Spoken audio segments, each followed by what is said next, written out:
The phone rang while Evelyn was ironing a plain blue dress she had planned to wear to her daughter's big day. She had taken in the seams herself, stitched a neat line along the hem, and pressed the collar until it lay flat and clean. The dress was simple, but neat. It smelled faintly of lavender because she always slipped a sachet into the wardrobe. She answered with a smile in her voice. "Lena?" There was a pause, like someone closing a door to speak freely. Then Lena's voice came tight and careful. "Mom, listen, I need to say this before things get messy." Evelyn's hand stilled over the ironing board. "What's wrong?" "Don't come to the wedding," Lena said. "No greeting, no softness. Please, you'll shame me." "You're too poor, Mom. The guests, Ryan's family. This is a black tie event. It's not for you." The room felt suddenly small. The iron hissed on the fabric. Evelyn pulled it back before it burned a mark. "Lena," she said softly, "I bought a dress. It's modest, but it's nice. I won't be in the way." "It's not about being in the way," Lena snapped, then lowered her voice. "It's about image. Ryan's mother invited people from the company. Media might be there. I can't have anyone judging me because you look simple." Evelyn stared at the dress she had worked so hard to make perfect. Her throat tightened, but she kept her voice steady. "Your mother looks simple? Is that what you mean?" There was a sharp little sigh. "Please don't make this harder than it is. I'm under pressure. I don't want to argue." "What will you tell people who ask where I am?" Evelyn asked. "I'll say you're unwell," Lena replied quickly. She had already rehearsed it. "It's better for everyone." For a long second, there was only the soft tick of the kitchen clock. Evelyn pictured Lena, the little girl in a sunflower dress, clinging to her hand at the first day of school. She tasted the memory like salt. "If that is what you want, I won't come," she said. Her voice surprised her, calm, almost gentle. "I love you." The line stayed silent. Then Lena muttered, "Thanks for understanding," and hung up. Evelyn stood very still. The iron cooled beside her, the blue dress folded like a quiet apology. She put the iron away, smoothed the fabric one last time, and carried the dress back to the wardrobe. When she closed the door, the lavender scent drifted up. Kind and useless. She made tea but did not drink it. She sat at the small kitchen table, the one where she used to help Lena with homework. While dinner simmered, the evening light came in at a low angle and fell across the photo frames on the wall. Lena at her graduation, Lena in her first apartment, Lena beaming with a certificate in her hand. In every picture, Evelyn stood just off to the side, smiling like the sun was shining directly on her child. It had not always been like this. When her husband Michael died, Evelyn took 2 jobs, front desk at a clinic by day, alterations at a dry cleaner by night. She learned to measure without looking, to run a sewing machine in straight lines even when her eyes stung. She skipped new shoes so Lena could go on school trips. She sold a necklace Michael had given her so Lena could have a prom dress she adored. She never said a word about the sacrifice because it felt natural, like breathing. Things began to change when Lena started working at the marketing firm. New friends, new language. "We need to polish my brand," she would say, half joking, and Evelyn would laugh along. Then came Ryan. He was handsome, well-connected, always talking about numbers and seats at the table. He liked to find things and made Lena feel like fine things finally liked her back. Evelyn noticed her daughter's posts grew glossy. The captions grew colder. When the engagement was announced, Evelyn knitted a soft white shawl and thought she would add beads along the trim. The wedding planner sent group emails full of words like gala, platinum package, and curated guest experience. No one asked Evelyn the opinion about flowers or songs. She told herself it was normal. She had always chosen quiet over noise. She picked a neat card and wrote a small blessing in tidy script. She saved a little money each week for a thoughtful gift. Now she sat in the still kitchen and tried to swallow the words, "You'll shame me." They would not go down. She took the shawl out of a paper bag and held it up to the light. Her hands had made it, knot by knot. Her hands had made so many things. They did not look like shame. At 8, Mrs. Clark from next door knocked to return a casserole dish.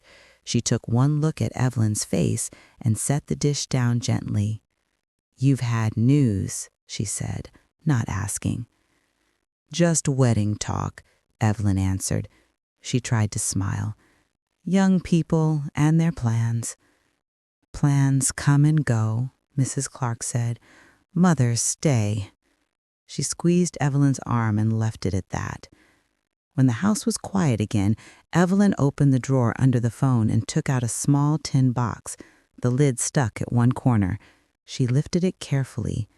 Inside were letters tied with a faded ribbon, a photograph of Michael laughing at a picnic, and a slim envelope marked in his handwriting, "For Evelyn. Keep safe." She had kept it safe for years, too many to count, because the contents were a private link between who she had been and who she had become. Paper can carry a life across time if you let it. She touched the envelope but did not open it. She knew every line inside by heart. The list of shares Michael left her in a company that had once been small and was no longer small. The name of the man who had promised to look after her interests without fuss. The phone number that had changed offices but not owners. She had chosen a simple life because it made sense while Lena was growing, because goodness felt cleaner when it did not come with announcements. But goodness did not mean silence forever. Evelyn slid the envelope back and closed the tin. She was not angry. Anger would have been easier. What she felt was sharper than anger and cooler. The knowledge that love should not be a mask someone puts on only for photographs. Lena had traded warmth for shine and had not noticed it slipping away. You cannot forgive a thing until you admit it happened. She was not ready to forgive. She was ready to stand up. At 10, her phone buzzed. A message from Lena. "Hope you understand. I'm overwhelmed. I'll send you photos after." Evelyn typed, "I understand. I wish you joy." She deleted the last line. She wanted to add, "And I will always be your mother," because the words would sound like begging. She sent the message as it was and set the phone face down. She washed the cup she had not used and wiped the counter slow and careful. She put the blue dress back on a hanger and zipped the garment bag. Then she took a notebook from the shelf and opened it to a blank page. The first line she wrote was neat. "Things I will do."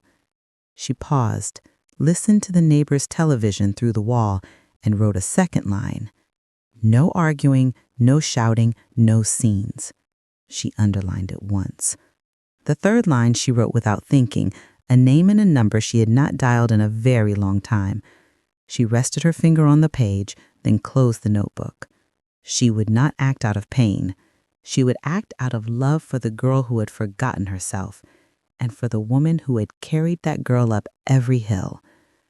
Evelyn turned off the lights and stood at the window. The street was quiet, the sky clear. She could see her reflection in the glass, a tidy woman with tired eyes and a straight back. People might call that simple. She found another word for it now. Solid. Before bed, she set the alarm for early. She knew exactly what she would do in the morning. She would take the tin from the drawer and make one call. She would not ask for a seat at the wedding. She would not beg to be seen. She would arrive on her own terms with the truth standing beside her, and she would let her daughter see the mother she had always had. The next morning, Evelyn woke earlier than usual. The sky outside her window was pale and soft, but her mind was sharp, awake in a way it hadn't been in years. She brewed tea, sat at the table, and placed the small tin box in front of her. Her hands rested on the lid for a moment, steady but firm, before she opened it again. Inside, everything was as she remembered. The letters, the photo of Michael smiling under the sun, and the envelope with his neat handwriting. She unfolded the paper slowly, even though she knew every word. Michael had written it a few months before he passed away. If anything happens to me, these shares will keep you safe. Trust Charles Whitmore. He promised me he would always look after your part of the company. At the time, Evelyn hadn't thought much about it. She didn't know much about business, only that her husband had helped a close friend build a clothing company from scratch. She assumed the shares were just a kindness, maybe worth a little someday. But she remembered the day years later when Charles himself had visited, handing her the first dividend check. You don't need to worry. You're part of this family now. The checks had grown larger over time, but Evelyn never changed her life. She kept the money in accounts, paid her bills modestly, and put most of it aside. When Lena needed tuition, Evelyn covered it easily without saying where the money came from. To Lena, it looked like her mother worked herself to the bone for her. In a way, Evelyn had. She had worked at jobs, but she also carried the silent weight of choice. She never used her wealth for herself because she believed simplicity kept her grounded. Now, hearing her daughter's words echo, "You'll shame me," she realized her silence had cost her something. Lena didn't just ignore her sacrifices. She saw her as a burden, someone to hide away. Evelyn picked up the phone. The number in Michael's letter had been updated over the years, but she had always kept track just in case. She dialed carefully. "Whitmore Group," a receptionist answered. "This is Evelyn Harper. I'd like to speak with Mr. Whitmore. He'll know me." There was a pause, and then the woman's tone shifted. "One moment, madam." A click and then a familiar voice, older but still strong. "Evelyn! My word, it's been too long." Her throat tightened. "Charles, She hesitated, then steadied herself. "I need a favor. It's about my daughter's wedding." He didn't ask for details. "Say no more. Tell me when and where. I'll take you there myself." Evelyn exhaled, a small weight lifting. "Charles, I don't want to cause a scene." "You won't," he said, his voice carrying the certainty of someone used to making decisions that shaped entire boardrooms. "But you deserve respect. If your daughter can't see that yet, perhaps others will remind her." After the call, Evelyn sat in silence. She looked around her little kitchen, the plain cupboards, the worn chairs, the lace curtains she had sewn herself. To anyone else, it looked like the home of a woman who scraped by. But hidden in her bank accounts were enough figures to change a life. She thought about Lena. She remembered buying her daughter's first ballet shoes, even though money was tight. She remembered patching Lena's coat one winter so she wouldn't be cold. She remembered every tear Lena cried when her father died and how Evelyn had promised, "I'll always take care of you." Maybe Evelyn had taken care of her too well. Maybe she had hidden too much. Lena had grown up thinking appearances meant everything because Evelyn had made life seem effortless. She never let her daughter see the truth of the sacrifices or the power Evelyn quietly held. The next few days, Evelyn prepared herself. She visited a boutique, one of the many owned under Whitmore Group's umbrella. The manager, recognizing her name, rushed forward with respect. "Madam Harper, we've been expecting you." Evelyn tried on a gown the color of deep midnight, the fabric falling smooth and elegant. She felt strange at first, out of place. But when she looked in the mirror, she saw a woman who had carried burdens, who had endured storms, who deserved to walk tall. She also visited the jeweler, the same one she hadn't stepped into since Michael bought her their wedding bands. The clerk bowed slightly when he saw her. "It's been years, madam. Allow me to show you our best collection." She chose a necklace not the flashiest, but graceful, with stones that caught the light like water. At night, she folded her blue dress, the one she had ironed with hope. She placed it back into the wardrobe and whispered, "Not this time." The night before the wedding, Lena sent another message. "Mom, just to be clear, please don't come. It will only make things harder for me. I'll send photos after." Evelyn didn't reply. She placed her phone face down and set the gown on the hanger by her bed. In the quiet, she thought about what she was about to do. She wasn't going to the wedding for revenge. She wasn't going to embarrass her daughter. She was going to remind Lena of something she had forgotten. Dignity isn't about status. It's about truth. The morning of the wedding, a black car pulled up outside Evelyn's modest home. The chauffeur stepped out and opened the door. Inside, Charles Whitmore sat waiting, his silver hair neat, his presence commanding. He smiled warmly. "Shall we go, Evelyn?" For the first time in years, Evelyn allowed herself a small smile. She slipped into the car, her gown sweeping behind her, and as the door closed, she felt the weight of years of silence lifting. The city lights blurred past the window as they drove. Evelyn sat straight, her hands folded calmly in her lap. She wasn't nervous anymore. She was ready. By the time they arrived at the grand ballroom, the music inside was already playing. Guests laughed and sipped champagne, waiting for the bride and groom to appear. But before anyone else noticed, the doors opened. Evelyn stepped out of the car, Charles offering his arm. The cameras flashed, the ushers whispered, and people began to rise. The woman Lena had called too poor was about to walk into the most important night of her daughter's life, and nothing would ever be the same. The ballroom glowed with golden light. Chandeliers sparkled overhead, throwing diamonds of brightness across polished floors. Guests in black tie attire murmured and laughed, their voices blending with the music from a string quartet. The wedding had been planned to impress, and it showed. Every detail screamed wealth, power, and status. At the center of it all was Lena, radiant in her gown, holding Ryan's hand. She smiled at the flashes of cameras, at the guests who praised her beauty, at the whispers that traveled across cables. Tonight was supposed to be her triumph. Tonight she wanted to prove that she had finally stepped into the world of elegance she had always dreamed of. But she could not keep her eyes from the doors. Each time they opened for a late guest, her chest tightened. She had made it clear her mother was not to come. She prayed Evelyn had listened. Ryan noticed her distraction and leaned in. "Relax," he whispered. "Everything looks perfect." Lena nodded quickly, forcing a smile. She wanted so badly to believe him. And then, just as the music swelled, the ballroom doors opened wide. A hush fell instantly. Heads turned. Glasses paused mid-air. Even the musicians stumbled for a second before recovering. The entire room seemed to inhale at once. Evelyn Harper stood in the doorway.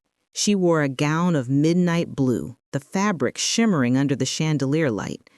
A necklace rested on her collarbone, catching the glow and scattering it like stars. Her silver hair was styled neatly, her posture tall, her face calm, neither proud nor nervous, only dignified. Beside her, Charles Whitmore in his tailored suit offered his arm. The whispers began immediately. "Is that her?" "That's Evelyn Harper with Charles Whitmore himself. Madam Harper, I've heard of her shares in Whitmore Group." And then, almost like a ripple moving through the crowd, people began to rise. Chairs pushed back, skirts brushed against the floor. One by one, the guests stood. Not for the bride, not for the groom. For Evelyn. Charles nodded at the crowd, but all eyes were on the woman at his side. The ushers bowed slightly. The photographers turned their lenses, and even the host of the evening hurried forward with a respectful smile. "Welcome, Madam Harper. We are honored you could join us." Ryan's hand slipped from Lena's fingers. His mouth hung open. Your mother?" he stammered. Lena's face drained of color. She could not breathe. She had told everyone Evelyn was too sick to come. She had insisted her mother was unfit for such a glamorous event. And now, here she was, shining brighter than anyone else in the room. Evelyn walked slowly, each step measured. She did not rush, did not look left or right, but the crowd's eyes followed her.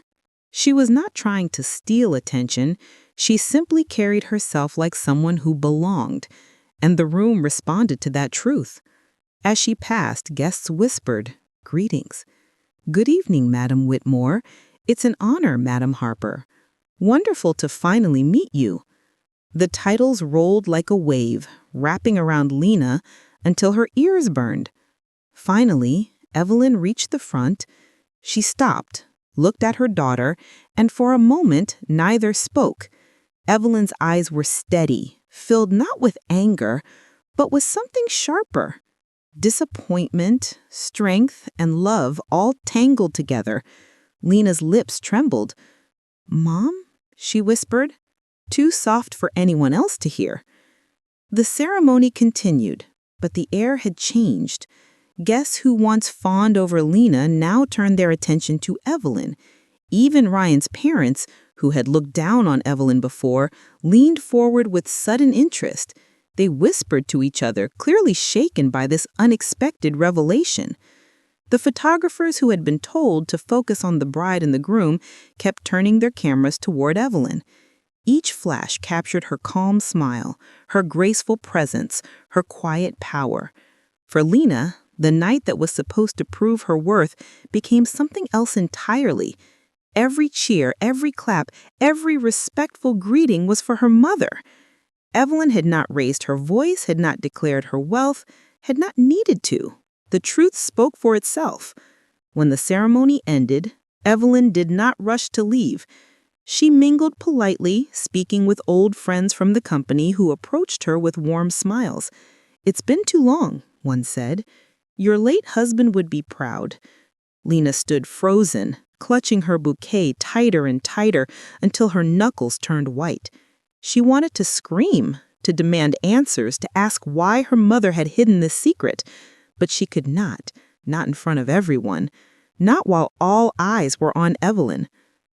At one point, Ryan finally turned to Lena and whispered harshly, "You never told me your mother was connected to Whitmore Group. Do you know what this means for us? For my business?" Lena shook her head weakly. Her mind was a blur. All she knew was that the woman she had pushed aside, called poor, called shameful, was now the star of her wedding. The ballroom lights glittered. The music played on. But in Lena's chest there was only a heavy, crushing silence. She had wanted a perfect wedding. Instead, she had given her mother the stage without even realizing it. And Evelyn, she simply smiled politely, never raising her voice, never making a scene. It was not revenge in the loud sense. It was something quieter, something deeper. Her presence alone was enough to turn the night upside down. For the first time in years, Lena saw her mother not as a burden, but someone she barely knew. The night was not over. The questions were only beginning. The ballroom slowly emptied after the vows were exchanged. Guests gathered near the table, sipping champagne, still buzzing about Evelyn's arrival. Some came to shake her hand, others to tell her how much they respected her late husband, Michael. Everywhere she went, people treated her with quiet honor.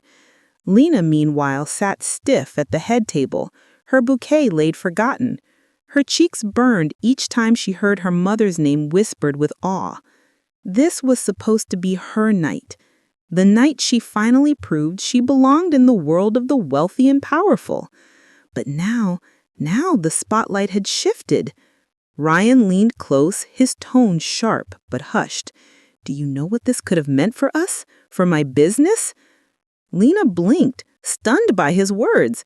She had expected anger, maybe shame. But Ryan's eyes gleamed with greed, not embarrassment. He was calculating what her mother's presence could do for him. In that moment, Lena's stomach twisted.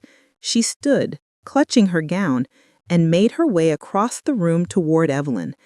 Guests parted instinctively, giving her space, but also watching, curious, expectant. The bride and her mother, finally, face to face. "Mom," Lena said, her voice trembling. Evelyn turned slowly. Her expression was calm, not triumphant. She didn't look like a woman who came to ruin her daughter's night. She looked like a mother who had finally stopped hiding. Lena lowered her voice, desperate. "Why didn't you tell me? Why didn't you say you had all this?" Her eyes darted to Charles, who stood nearby, speaking to a group of businessmen. "The shares, the company, the money, all these years. Why did you let me think you were just poor?" Evelyn finished gently. "Yes, you did," Evelyn said, her tone soft but firm. "And that is the problem." The word struck harder than a shout could have. Lena swallowed, her eyes filling with tears. She glanced at the guests, who pretended not to listen, but leaned just close enough to catch every word. "You see, Lena," Evelyn continued, "I never told you about the shares because I didn't want your life to be built on money. I wanted you to know kindness, humility, the value of love. I thought if I kept things simple, you would see the things that matter most." Lena's throat tightened. But, somewhere along the way, Evelyn said, her voice breaking slightly, "you decided appearances were worth more than your own mother." The silence around them grew heavy. Ryan stood at a distance, pretending to chat with his groomsmen, but his ears were sharp. Guests exchanged glances, their smiles fading. "I worked hard for you," Evelyn whispered. "I gave up things you'll never know so you could stand here today in that dress. And yet you told me I would shame you." Tears spilled down Lena's cheeks. "Mom, I didn't mean—" "You meant every word," Evelyn said, still calm. "I heard it in your voice. You wanted a perfect night without me in it." Lena shook her head, reaching for her mother's hand. "I was wrong. I see that now. Please forgive me." Evelyn let her daughter hold her hand, but her face stayed unreadable. She didn't pull away, yet she didn't soften either. "Forgiveness is not the problem, Lena. Trust is. You broke it, and that will take time to rebuild." The crowd had fallen completely silent now. Even the music had dimmed. All eyes were on them. Evelyn gave her daughter's hand one last squeeze, then released it. "I won't make a scene," Evelyn said quietly. "This is your wedding. Enjoy it." She stepped back and took Charles's arm again. Together, they began to walk toward the exit. Guests murmured as she passed, some bowing their heads slightly, others whispering, "Graceful woman, dignity itself." Lena stood frozen, watching her mother leave. She had wanted her gone from the beginning, but not like this. Not with the entire room respecting the woman she had been so desperate to hide. Ryan appeared at her side, his voice low and urgent. "Do you understand what we've lost? If you just treated her better, think of the doors she could have opened for us." Lena turned to look at him, and for the first time, she saw the truth in his eyes. He wasn't angry about her cruelty. He wasn't even embarrassed. He only cared about the opportunities Evelyn represented. The realization made her chest ache. Meanwhile, Evelyn stepped into the night air, the cool breeze brushing her face. The limo door opened, and she slid inside with Charles. She leaned back against the seat, closing her eyes for a moment. She hadn't shouted. She hadn't argued. She hadn't humiliated her daughter in front of everyone. She had simply shown up as who she truly was and let Lena face the truth on her own. The wedding would go on. The music would play again. The guests would dance and drink. But the memory of that moment, of Evelyn's entrance, of Lena's pale face, would never leave the room. Inside the ballroom, Lena sat again at the head table, tears staining her makeup. She felt the weight of her own choices pressing down on her. Her mother had walked out with dignity, leaving Lena surrounded by whispers and regret. The perfect night she had dreamed of had turned into a lesson she would never forget. And Evelyn, she didn't need revenge in loud words or cruel acts. Her revenge was quiet, powerful, and unforgettable, simply showing her daughter the truth she had refused to see, the truth that the woman she had tried to hide was the one who had given her everything.